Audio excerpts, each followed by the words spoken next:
આપણે ઘણી બધી શરત જોઈ. હવે આપણે જોવાનું છે એના પરથી ઉદાહરણ દાખલાઓ આપણે સમજીએ. તો આ દાખલો આપણને ઉદાહરણ 5 છે. તો આપ્યું છે કે આકૃતિનું નિરીક્ષણ કરી ખૂણા P નું માપ શોધવાનું છે. બરાબર? આ ત્રિકોણ અને આ ત્રિકોણ સેમ જ છે.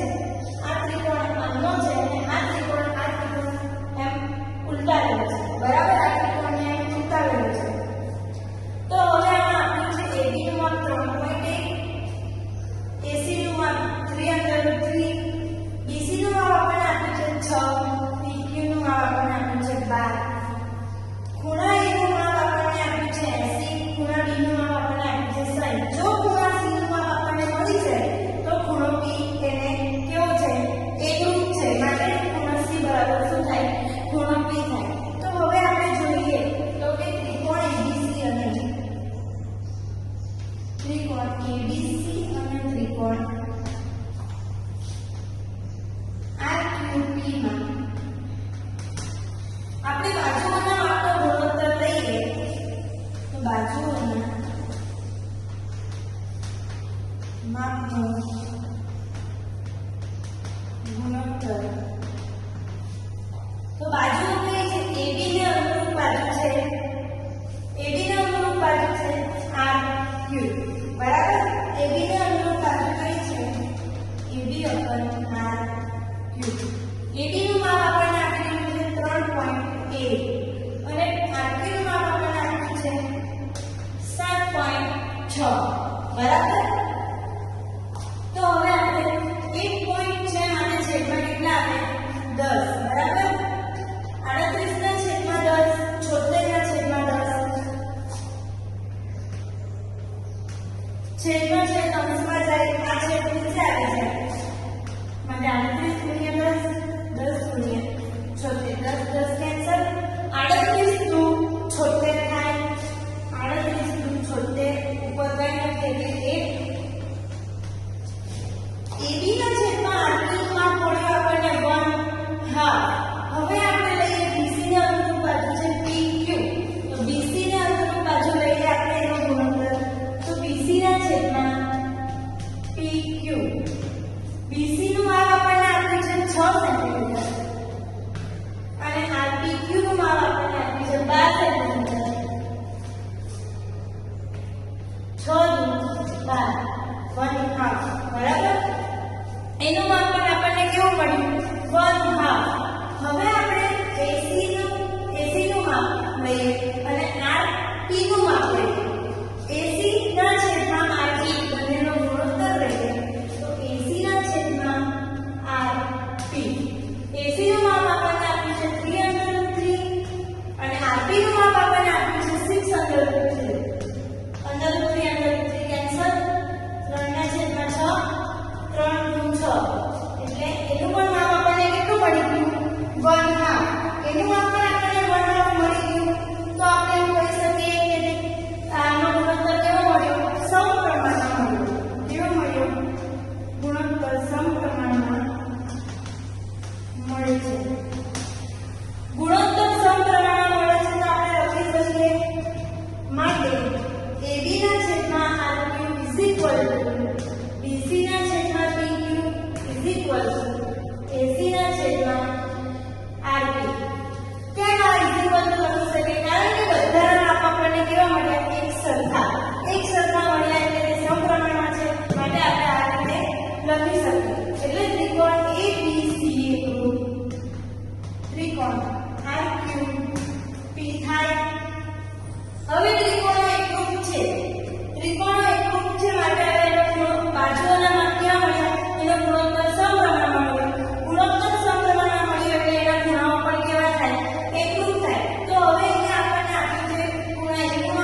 હવે ત્રિકોણમાં ખૂણાઓના માપ આપ્યા છે કે એનું માપ આપ્યું છે 60°, બીજું માપ આપ્યું છે 80°, સીનું માપ આપણને આપી દીધું છે 40°, બરાબર? એ જ રીતે ત્રિકોણ PQR માં P નું માપ આપણને આપ્યું છે 60°, Q નું માપ આપ્યું છે 80°, R નું માપ આપણને આપ્યું છે 40°, બરાબર? તો હવે આપણે અહીંયા જોઈએ ત્રિકોણ ABC અને ત્રિકોણ PQR માં એને અનુરૂપ ખૂણો છે P, B ને અનુરૂપ Q છે, C ને અનુરૂપ R છે. ખૂણા A નું માપ બરાબર કેવું છે? ખૂણા P નું માપ. ખૂણા B નું માપ બરાબર ખૂણા Q નું માપ છે. ખૂણા C નું માપ બરાબર ખૂણા R નું માપ છે. તો ત્રિકોણો કેવા છે? એકરૂપ છે. અહીં ખૂણા A બરાબર ખૂણા P બરાબર કેટલા અંશ? 60 અંશ. ખૂણા B બરાબર ખૂણા Q બરાબર 80 અંશ છે. ખૂણા C બરાબર ખૂણા R બરાબર કેટલા છે? 40 અંશ છે. બરાબર? તો ખૂણાઓની ત્રણેય જોડ કેવી કહેવાય? એકરૂપ કહી શકાય. માટે ખૂણાઓની ત્રણેય જોડ એકરૂપ કહી શકાય.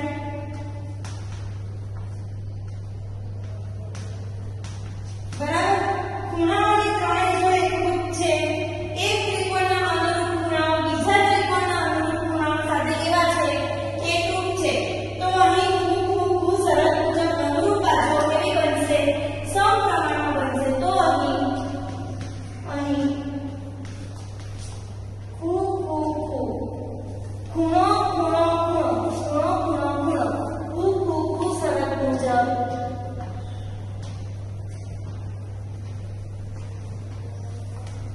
અનુરૂપ બાજુઓ કેવી બનશે?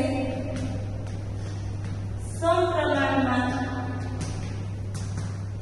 થશે. બરાબર? અહીં ખૂબ સરસ મુજબ અનુરૂપ બાજુઓ કેવી બનશે? સમપ્રમાણમાં. તો ત્રિકોણો કેવા કહેવાય? સમરૂપ કહેવાય. કારણ કે બંને ત્રિકોણો એકરૂપ આપ્યા છે. એકરૂપ ખૂણાઓ એકરૂપ છે. ખૂણાઓ એકરૂપ હોય તો તેની બાજુઓનો ગુણોત્તર પણ કેવો હોય? સમપ્રમાણમાં હોય. માટે ખૂબ સરસથી ત્રિકોણ ABC એકરૂપ ત્રિકોણ PQR સમરૂપતાની શરતનો ઉપયોગ કરીએ. ખૂબ સરસ. અને ત્રિકોણની જોડણીના સંકેતમાં ત્રિકોણ ABC એકરૂપ ત્રિકોણ PQR છે. બરાબર? એ જ રીતે હવે આપણે બીજો એક્ઝામ્પલ લઈએ.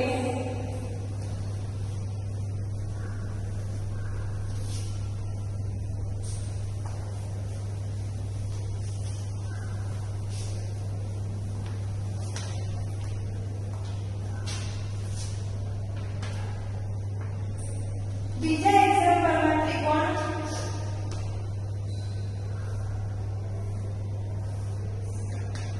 ABC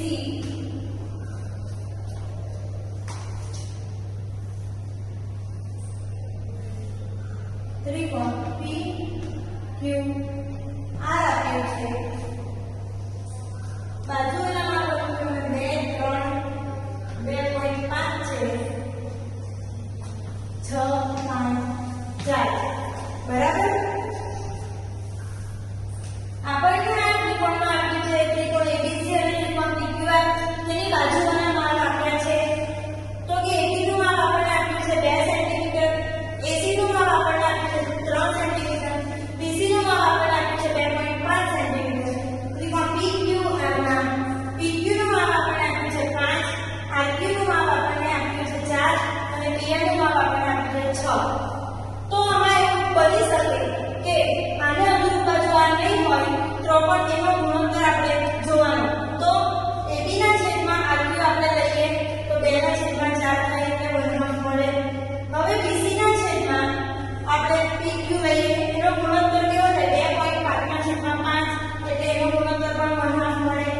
AC ના છેદમાં PR તો 3 ના છેદમાં 4 લઈએ તો એનો પણ બંધારણ મળે. તો આપણે કઈ શરત થઈ? બા શરતથી ત્રિકોણ એકરૂપ થયા. તો અહીં આપણે બાજુનો ગુણોત્તર લઈએ.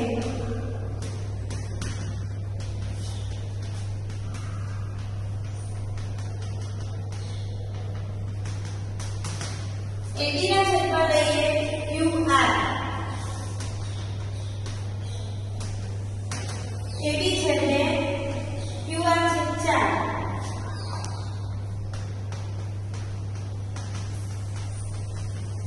AB ના છેદમાં QR કેટલું મળ્યું? 1/2. હવે લઈએ BC ના છેદમાં PQ. BC નું માપ આપણને આપ્યું છે 2.5. PQ નું માપ આપણને આપ્યું છે 5. 25 ના છેદમાં 10 ના છેદમાં 5. 10 ને એ છેદમાં જાય ગુણ્યા 5. 5 5 25, 5 દુ 10. 5 5 કેન્સલ, ઉપર વધ્યો 1. BC ના છેદમાં PQ નું માપ પણ કેટલું મળ્યું? 1/2. હવે AC ના છેદમાં PR લઈએ.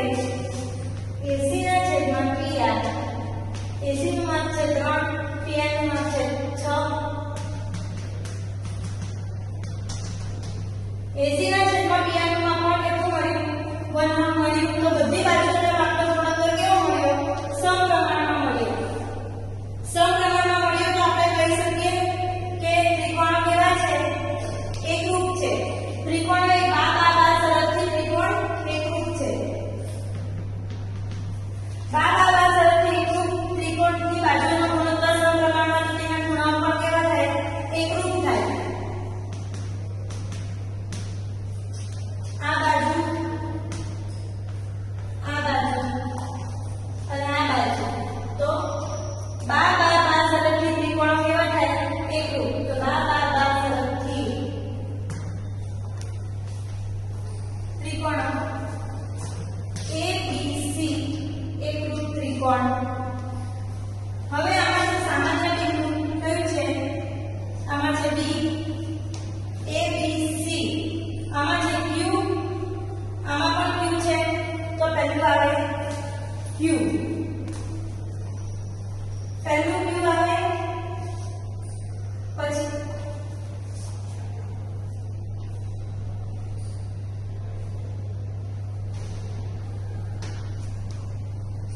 પહેલું છે આ, એના પછી આમાં બેમાં કયું છે? Q. Q સામાન્ય બિંદુ છે તો Q વચ્ચે આવે. Q સામાન્ય બિંદુ છે એટલે Q ક્યાં આવે? વચ્ચે. તો Q લખી લઈએ. આ બેમાં છે સામાન્ય બિંદુ કયું છે? સામાન્ય બિંદુ કયું છે? P. તો એના પછી P આવે, વધ્યું R. તો ત્રિકોણ ABC સમરૂપ ત્રિકોણ RQP. ચાલો હવે આપણે ત્રીજો એક્ઝામ્પલ છે. તો આપણને ત્રિકોણ આપેલ છે FMP અને ત્રિકોણ DEF. બરાબર? તો આપણને LN નું માપ આપ્યું છે 2.7. MP નું માપ આપણને આપ્યું છે 2. LP નું માપ આપણને આપ્યું છે 3 સેન્ટીમીટર. બરાબર? DEF માં DE નું માપ આપણને આપ્યું છે 4.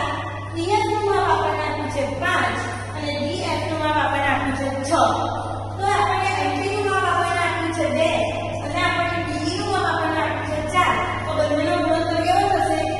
1/2 થશે. હવે આપણને LP નું માપ આપણને આપ્યું છે 3 અને DF નું માપ આપણને આપ્યું છે 6. બંનેનો ગુણોત્તર લઈએ તો એનું પણ માપ કેવું થશે? 1/2 થશે. તો લખીએ આપણે ત્રિકોણ FMP અને ત્રિકોણ DEF માં બાજુઓના માપનો ગુણોત્તર લઈએ તો MP/DE.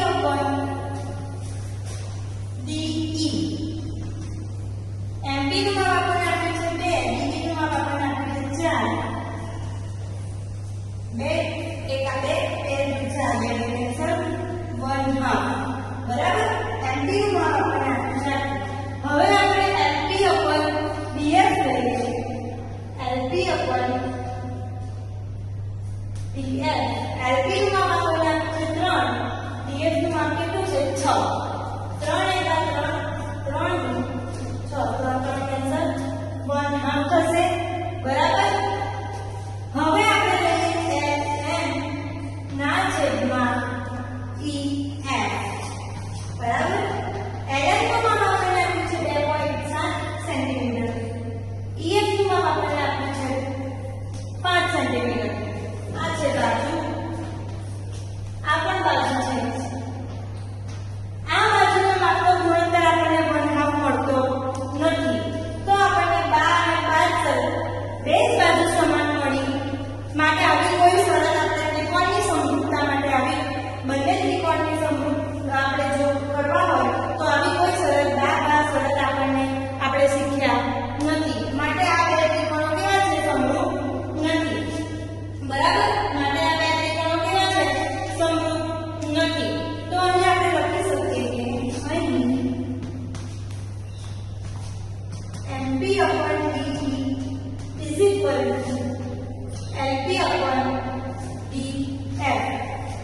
NP upon DEF is equal to લખ્યું NP upon DF.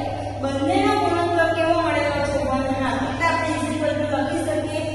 આનો ગુણોત્તર ln upon EF નો ગુણોત્તર આપણને ભણવામાં નથી મળ્યો, માટે અહીંયા લખી શકાય is not equal to ln upon EF. બરાબર, NP upon DE is equal to NP upon DF is not equal to ln upon EF. બરાબર, તો અહીં બંને ત્રિકોણો પરસ્પર સમરૂપ નથી. અહીં બંને ત્રિકોણો પરસ્પર સમરૂપ નથી. બરાબર,